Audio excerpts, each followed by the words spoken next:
अस्सलाम वालेकुम फ्रेंड्स, आप देख रहे हैं टेक्स्ट दोस्ती वीडियोस और हम आज बात करेंगे 2023 MLD 271 यानी बेल एप्लीकेशन का केस है। तो आप कहेंगे जी टेक्स्ट दोस्ती के चैनल पे क्रिमिनल केस का क्या काम। तो बेसिक नॉन फाइलर्स के पीछे जब गवर्नमेंट एक्शन लेगी तो वो पाकिस्तान में जो CRPC है, क्रिमिनल प्रोसीजर कोड, उसको इस्तेमाल करेगी।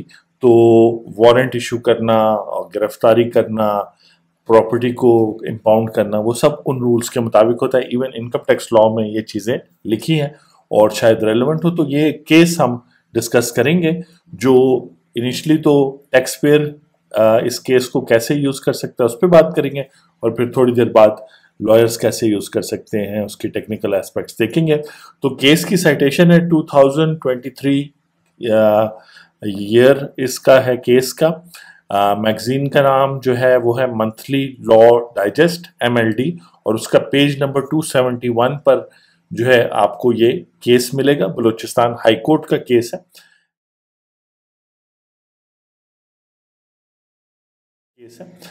कोई भी टैक्स पेयर और वैसे कोई भी पाकिस्तानी सिटीजन, ये दो तीन चीजें उनको पता होनी चाहिए। अगर उनके घर पे या उनके बिजनेस प्रेमिस पे या उनकी किसी भी प्रॉपर्टी पर जो है पुलिस आती है तो सबसे पहले उन्होंने क्वेश्चन पूछना है कि जी आप वारंट दिखाएं। दूसरा क्वेश्चन उन्होंने पूछना भी है और देखना भी है। वारंट देखने के बाद उसको अच्छी तरह तसल्ली करने के लिए कि ये असल वारंट है। दूसरा ये कि मैजिस्ट्रेट का होना ज़रूरी है। मैजिस्ट्रेट जो है उस इलाके का जो मैजिस्ट्रेट है वो वहाँ पर उस वारंट के या उसके ऑफिस से, मैजिस्ट्रेट के ऑफिस से किसी शख्स का होना ज़रूरी है। इसके अलावा जो सेक्शन 103 CRPC है यानी क्रिमिनल पीनल कोड जो है उसमें ये भी लिखा हुआ है इन दो तीन बातों के अलावा कि उस इलाके के जो मोअज़्ज़ज़ लोग हैं, उस इलाके के जो रिस्पेक्टेड लोग हैं, दो लोग वो भी होने चाहिए जिनको आप इंडिपेंडेंट विटनेस कहते हैं। यानी कि जब वो वारंट लेके आ रहे हैं तो डेफिनेटली वो उनको शक है कि आपके पास डॉलर्स हैं, आपने गोल्ड छुपाया हुआ है, आपने कोई गाड़ी अनरजिस्टर्ड अपने पास रखी हुई है। इस केस में जो है उनको शक था क्या इनके पास एक्सप्लोसिव्स हैं जिससे वो फिर किसी टेररिज्म एक्ट में यूज करेंगे। तो बेसिकली उसी कानून को यूज करते हुए आपको पता होना चाहिए कि आपकी घर की तलाशी लेने से पहले पुलिस के पास जो है वारंट होना चाहिए ऑफिशियल। उसके अलावा मजिस्ट्रेट के ऑफिस से किसी शख्स को या मजिस्ट्रेट को खुद होना चाहिए। उसके अलावा आप ही के इलाके के दो रिस्पेक्टेड विटनेसेस जो है होने चाहिए। फिर आप उनको इजाज़त दें, वो फिर आपके घर की तलाशी लेंगे और जो जो चीज़ वो आपसे लें उसका प्रॉपर रिकॉर्ड और रसीद आपको दें, आप भी नोट करें। तो ये तो टैक्स पेयर के नॉलेज के लिए ज़रूरी है क्योंकि नॉर्मली जब भी टैक्स लॉ इम्प्लीमेंट होता है तो अनफॉर्चुनेटली जेन्युइन टैक्स पेयर को जो है इसका नुकसान होता है। तो इसीलिए हम टैक्स दोस्ती पे वीडियोस बनाते हैं कि आपको पता हो कि कम से कम आपके ये राइट्स। तो पाकिस्तान है तो ये बातें आपको पता होनी चाहिए कि चाहे जिस वजह से भी पुलिस आ रही है तो वो है, और अगर वो ज़बरदस्ती आ जाते हैं तो फिर उनका कोई केस भी नहीं होगा, चाहे वो FIR भी काट दें। इस केस में ट्रायल भी चल पड़ा था और आगे फिर हाई कोर्ट में एप्लीकेशन गई थी। ठीक है, आपकी लाइफ डिस्टर्ब होगी लेकिन याद रखें कि कानून आपके साइड पे है। तो ये तो बात थी टैक्स दोस्ती पे इस केस के मुतालिक। 2023 MLD 271 को आप अपने फेवर में यूज कर सकते हैं जब तक सेक्शन 103 CRPC यानी क्रिमिनल पीनल कोड को, प्रोसीजरल कोड को जब तक पुलिस और मजिस्ट्रेट प्रॉपरली फॉलो नहीं करेंगे तो उस वक्त तक आपका केस स्ट्रांग होगा। और जो लॉयर्स इसको देख रहे हैं या जो लोग जो इंटरेस्टेड हैं इसमें, ये कुछ कैटेगरीज हैं कि अगर एक वीक एविडेंस हो, प्रोसीजरल लैप हो, कोई क्रिमिनल हिस्ट्री ना हो उस शख्स की, इसी तरह जो है उस पर कोई एलिगेशन लगाने से पहले ही उसके साथ इस तरह की कोई हरकत हुई हो या टेररिज्म के चार्ज लगाए हो लेकिन बड़े एम्बिक्वस किस्म के। इसके अलावा अगर कोई भी ऐसा मटेरियल मिलता है जो इलीगल है तो उसके साथ क्या करना है और फर्दर इंक्वायरी वगैरह की क्या जरूरत है। तो ब्रीफली देख लेते हैं वीक एविडेंस में तो याद रखें कि बेल का ये केस था, तो बेल तो इन जो है लोगों को मिल गई थी। उसकी वजह ये थी कि वीक केस था और इन लोगों की कोई प्रीवियस हिस्ट्री नहीं थी, तो इस वजह से जज ने कहा कि सोसाइटी को नुकसान भी नहीं है और आपने वीक केस बनाया, एविडेंस कलेक्ट करने में आपको टाइम लगेगा, तो इन लोगों को जेल में रखने की कोई ज़रूरत नहीं है। इसी तरह जब टैक्स के हवाले से अगर कोई भी आप पे टैक्स एवेजन का या वो केस लगता है, तो ये चीज़ें ज़रूरी हैं कि उनके पास एविडेंस हो, पहले से बातचीत हो। उसके अलावा जो बात हुई कि प्रोसीजर लैब थे, यानी कि मजिस्ट्रेट के ऑफिस से भी कोई बंदा नहीं था, कोई इंडिपेंडेंट विटनेस भी नहीं थे, पुलिस आए, उन्होंने अपनी कार्रवाई की और डिफेंडेंट्स को कोई बात करने का भी मौका नहीं दिया गया।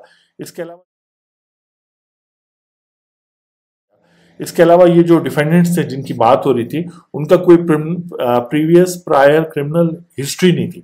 यानी कि अगर आप टैक्स एवेजन का पर आप बिजनेस कर रहे हैं, सेल्स टैक्स का, इनकम टैक्स का, आप पे टैक्स एवेजन का केस आता है, तो आपकी प्रीवियस हिस्ट्री क्या है? आप पहले भी टैक्स छुपाते रहे हैं, पहले भी आपको नोटिस आते रहे हैं 111 के, क्या है? तो ये सब चीज़ें ज़रूरी हैं। हम भी क्लाइंट्स को ये मशवरा देते हैं कि चूंकि जेन्युइन क्लाइंट्स होते हैं, तो अपने एसेट्स, लाइबिलिटी, इनकम और एक्सपेंसेस को फुली डिक्लेयर करें। और एक केस और भी हम करेंगे आगे चल के, जहां पे एक क्लाइंट ने, किसी और के क्लाइंट ने अपना यूके का, बल्कि यही मैं बता देता हूँ, यूके का बैंक अकाउंट जो है उन्होंने डिक्लेयर नहीं किया था, foreign currency account, as a resident Pakistani. तो उनका केस इवन सुप्रीम कोर्ट में अब दूसरी दफा भी गया है, तो फिर भी उनको कोई रिलीफ नहीं मिल रही। तो अगर आप जेन्युइनली फर्स्ट टाइम ही वॉलंटरी बेसिस पर अपनी टैक्स रिटर्न फाइल कर लेंगे और उसमें कंप्लीट डिटेल्स दे देंगे, जिसकी वजह से अगर टैक्स आपको पे करना पड़ रहा है तो वो मैनेज हो सकता है, क्योंकि टैक्स क्रेडिट्स भी हैं, डिडक्शंस भी हैं। ऐसा नहीं है कि आईआरएस की पहली कैलकुलेशन की अमाउंट ही आपका मेन टैक्स होता है। उसमें जो जो आपको टैक्स डिडक्शंस अलाउड हैं, टैक्स क्रेडिट्स हैं, अगर वो जेन्युइनली आपने वो ट्रांजैक्शंस की हैं या वो लॉ फॉलो किया है या वो आप पे एप्लीकेबल होता है, तो डेफिनेटली आप फ़ायदा उठा सकते हैं। तो ये जो टैक्स हिस्ट्री होती है उसको आप क्लीन रखेंगे तो फ़ायदा है। यहाँ पे क्रिमिनल हिस्ट्री की बात हो रही है, इसी तरह अगर आपकी क्रिमिनल हिस्ट्री कोई नहीं है, प्रीवियसली एफआईआर नहीं कटी, आप पे कोई इल्ज़ाम नहीं लगा, आपकी तरफ से कोई ड्रग्स या कोई एक्सप्लोसिव नहीं निकले, तो ये भी एक स्ट्रॉन्ग केस है कि आपको बेल भी मिलेगी और आगे शायद इन लोगों पे ब्लेम लगाया जा रहा है, कोई हॉस्टिलिटी है, वो है, तो ये सब फैक्टर्स मैटर करते हैं। तो अगर आपको कोई टैक्स अफसर या टैक्स क्लर्क या टैक्स ऑफिस से कोई बंदा बार बार कॉल कर रहा है कि जी आपकी प्रॉपर्टी के हवाले से, बिजनेस के हवाले से या आपकी इनकम के हवाले से जो है मैं आपको प्रोटेक्ट कर लूंगा, और बाद में फिर आपको नोटिस आ जाता है, तो ये चीज़ें सारी बताने वाली होती है। मैं आपसे एक अपना एक्सपीरियंस भी शेयर करता हूँ कि जब मैं फैसलाबाद गया तो कमिश्नर इनकम टैक्स अपील ने नॉन रेजिडेंट के केस में 111 उन पे लगाई थी, और ये सुप्रीम कोर्ट के फैसले से पहले की बात है, 2020 की।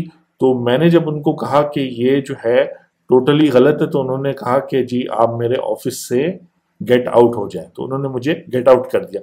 उन्होंने समझा कि गेट आउट करने से जो है ये बंदा चला जाएगा और हम ये रिकवरी कर लेंगे। मैंने जाके गेट आउट होने के बाद मैंने ट्रिब्यूनल में जब केस किया, तो ग्राउंड नंबर 21 मेरा ये था कि मैंने जब अपना केस मैंने ग्राउंड ट्रिब्यूनल में जो केस दायर किया, उसमें ग्राउंड यानी कि वजह जो होती है कि क्यों हम ट्रिब्यूनल में केस कर रहे हैं, उसमें ग्राउंड नंबर 21 जब मैंने लिखा, उसमें मैंने लिखा कि जी मेरी बात सुने बगैर ही गेट आउट कर दिया गया था मुझे। और इसी तरह मैंने लिखा, तो जब मैं ट्रिब्यूनल में अपना केस प्रेजेंट करने शुरू हुआ, तो मुझे अकाउंटेंट मेंबर कहते हैं कि बेटा आप कमिश्नर अपील के पास जाएं। तो मैंने उन्हें कहा सर ग्राउंड नंबर 21 पढ़ ले। तो ग्राउंड नंबर 21 में लिखा था कि जी उन्होंने तो मेरी बात ही नहीं सुनी, उन्होंने तो मुझे ऑफिस से ही बाहर जो है ना धक्के मार के निकाल दिया। तो वो खुश भी हुए, और उन्होंने वहाँ जो डिपार्टमेंट का रिप्रेजेंटेटिव आया था उसको डांट भी बड़ी पिलाई कि आप ये लोग करते हैं, और उन्होंने कहा कि जी अब आप अपना केस बताएं। फिर मैंने उनको केस बताया, और उसमें उस केस को हम जीते भी, और उसके अंदर नॉन रेजिडेंट जो पाकिस्तान से बाहर अपने ही पाकिस्तानी अकाउंट में पैसे भेजते हैं, उसके हवाले से बड़ी अच्छी प्रेसिडेंट सेट हुई। 5 कंडीशंस जो है ट्रिब्यूनल ने उसमें लिखी कि ये ज़रूरी हैं, यानी कि बैंक से पूछा जाए, डॉक्यूमेंट सारी वेरीफाई किए जाएं, टैक्स पेयर से अप्रोप्रिएट डॉक्यूमेंट्स मंगाए जाए, फिर आप उस पर अनएक्सप्लेन्ड यानी सेक्शन 111 लगा सकते। तो अब उसके बाद से फिर सुप्रीम कोर्ट ने भी सिमिलर फैसला दे के जो है ना वो बात पक्की कर दी है। तो आजकल बहुत सारे टैक्स वाले मेरे से नाराज हैं, लेकिन गेट आउट करने का फायदा हुआ मुझे भी और क्लाइंट को। आगे चलते हैं जी। एम्बिगुअस टेररिज्म चार्जेस, यानी कि अगर आप पर टेररिज्म यानी पाकिस्तान क्रिमिनल कोड के तहत तो चले आप पे इल्ज़ाम लगाया जाता है, लेकिन उसमें टेररिज्म को भी ऐड कर दिया जाता है, तो एम्बिगुअस नहीं होने चाहिए। यानी आप क्लियरली बताएं कि जी क्या मसला है, ये क्यों जो है आप इसको टेररिस्ट डिक्लेयर करें। इस केस में ये हुआ था कि इनके घर से या जहां भी ये थे एक्सप्लोसिव्स दस्तियाब तो हुए थे, पुलिस वालों को हुए थे, लेकिन जो है क्या कहते हैं वो क्लियरली शो नहीं कर सके कि उन्होंने क्यों लिए थे, कैसे वो इस्तेमाल करेंगे, या प्रीवियसली वो किसी भी बैंड ऑर्गेनाइजेशन यानी टेररिस्ट ग्रुप का हिस्सा थे, कोई भी चीज़। एक्सप्लोसिव सब्सटेंस के केस में भी ये आपने देखना है कि अगर आपने एक शख्स से ले लिया एक्सप्लोसिव, उसके पास एक्सप्लोसिव्स थे और उसका अपना कोई पुराना ट्रैक रिकॉर्ड नहीं है, उसने कभी टेररिज्म नहीं की, उसका कोई FIR नहीं कटा, कोई बंदा उसने कत्ल नहीं किया, तो उसको बेल मिल सकती है, क्योंकि उससे सोसाइटी को डेंजर नहीं है या उसके भागने का कोई चांस नहीं है। इसके अलावा एक बड़ा इंपॉर्टेंट पॉइंट है कि अगर पुलिस वाले अपनी इन्वेस्टिगेशन प्रॉपर नहीं करते और डिले करते इन्वेस्टिगेशन में, तो उसकी सज़ा अक्यूज्ड को या जिसके ऊपर ब्लेम लगा है, जिस पर चार्जेस लगे हैं टेररिज्म के, उसको नहीं होने चाहिए। डिले जो आ रही है वो तो पुलिस वालों की वजह से आ रही है, तो उसको बेल मिलनी चाहिए, वो घर जाए, वो घर में रेस्ट करे, और जो पुलिस वाले हैं वो अपना काम तेज करें। उसके अलावा लोअर कोर्ट्स नॉर्मली ये करते हैं कि मिनिमम एविडेंस देख के, ये चीज़ इस फैसले में काफ़ी हाईलाइट हुई कि मिनिमम एविडेंस देख के जो है वो कहते हैं कि ठीक है जी इस बंदे का ट्रायल शुरू होना चाहिए, और वह मिनिमम एविडेंस नहीं देखनी, आपने मैक्सिमम एविडेंस देखनी है क्रिमिनल कोर्ट्स में भी और टैक्सेशन के, क्योंकि टैक्सेशन का वो पार्ट जहाँ पे पेनल्टीज और प्रोसिक्यूशन होती है। प्रोसिक्यूशन का मतलब है कि जहाँ पर आप सज़ा दे रहे हैं कि जी इस बंदे ने टैक्स एवेजन की है, 5 साल की इसको सज़ा है, इसको 1 करोड़ जुर्माना है, वहाँ पे फिर क्रिमिनल लॉ के असूलों के मुताबिक फैसले होंगे। तो ये कानून यानी ये जो असूल मैं आपको बता रहा हूँ ये आप अपने टैक्स केसेस में भी यूज़ कर सकते हैं। आगे चलते हैं जी। यहाँ पर ये केस कंप्लीट होता है। मैं हूँ आपका टैक्स दोस्त और टैक्स होस्ट एंथनी विलियम्स। आपको कोई क्वेश्चन हो तो नीचे कमेंट्स में पूछ सकते हैं। ये केस की साइटेशन आपको बता दी थी, बाकी एम्फेसिस था सेक्शन 103 क्रिमिनल प्रोसीजरल कोड पे, CRPC पे, और उसके अलावा उसका कंपैरिजन टैक्स के केसेस वगैरह के साथ। तो इस तरह हम बात करते रहेंगे आने वाले दिनों में। नॉन फाइलर्स कौन हैं ये बड़ा ज़रूरी है कि 50,000 से ज़्यादा अगर आप इनकम कमा रहे हैं किसी भी टैक्स ईयर में तो काइंडली अपनी टैक्स रिटर्न फाइल करें। गवर्नमेंट ने अभी रिसेंट 5 लाख लोगों की और लिस्ट जारी की है जहां पर उनको रिटर्न 2023 की फाइल करनी चाहिए थी, लेकिन वो फाइल नहीं करें। तो काइंडली अपना हाउस इन ऑर्डर लाएं ताकि आपका एक पॉजिटिव जो केस है वो बन सके। जेन्युइन टैक्स पेयर ऐसा कर सकता है, जो जेन्युइन नहीं है उसको प्रॉब्लम्स है। तो इसीलिए इससे काफ़ी फ़र्क पड़ेगा, टैक्स दोस्ती भी बढ़ेगी और मुल्क में इकनॉमिक जो है खुशहाली भी आएगी। तो काइंडली अपने एंड से अपना काम करें, क्योंकि जब आपने अपनी टैक्स रिटर्न प्रॉपरली फाइल कर ली, डिस्क्लोज कर ली, और इस पर हम वीडियोस बनाते रहेंगे कि इसका क्या मतलब है। अभी तक जैसे तैसे करके, और मैंने एड्स भी देखे हैं कि जी 1 मिनट में एक दिन में अपनी रिटर्न फाइल कर लें, तो ऐसा नहीं होता। प्रॉपर डिस्क्लोजर अपने एसेट्स, लाइबिलिटी, इनकम और एक्सपेंसेस के आपने देने होते हैं। बहुत शुक्रिया, अपना ख्याल रखें। आपसे नेक्स्ट वीडियो में मुलाकात होती है। Thank you very much.